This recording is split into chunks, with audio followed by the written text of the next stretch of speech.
Media చిట్చాట్లో మాజీ మంత్రి Mallareddy hot comments చేశారు. తాను పార్టీ మారబోతున్నట్లు వస్తున్న వార్తలను మల్లారెడ్డి ఖండించారు. తన వయసు 73 ఏళ్లని ఏ నిర్ణయం తీసుకోవాలో తనకు బాగా తెలుసన్నారు. మునిగిపోయే పడవలో ఎవరైనా చేరతారా అని ప్రశ్నించిన మల్లారెడ్డి కాంగ్రెస్ పార్టీ మునిగిపోయే పడవ అంటూ కామెంట్స్ చేశారు.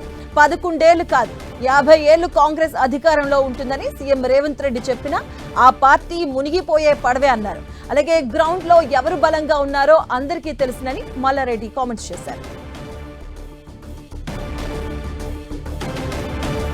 తన పార్టీ మారుతున్నట్టు వచ్చినటువంటి వార్తలను ఖండించారు మాజీ మంత్రి మల్లారెడ్డి. కాంగ్రెస్ పార్టీ మునిగిపోయే పడవ అంటూ కూడా ఆయన కామెంట్స్ చేయడం జరిగింది. గ్రౌండ్ లో ఎవరు బలంగా ఉన్నారో అందరికీ తెలుసు అంటూ కూడా ఆయన హాట్ కామెంట్స్ చేశారు. మీడియా చిట్ చాట్ లో మాజీ మంత్రి మల్లారెడ్డి హాట్ కామెంట్స్ మనం చూస్తూ ఉన్నాం. తాను పార్టీ మారబోతున్నట్టు వస్తున్నటువంటి వార్తలను ఆయన ఖండించడం జరిగింది. తనకు 70 ఏళ్లు, తనకు రాజకీయ అనుభవం కూడా ఉంది, ఎలాంటి నిర్ణయాలు తీసుకోవాలా తనకు బాగా తెలిసినట్టు కూడా ఆయన వ్యాఖ్యలు చేయడం జరిగింది. అలాగే కాంగ్రెస్ పార్టీ మునిగిపోయే పడవ అంటూ కూడా ఆయన కామెంట్స్ చేశారు.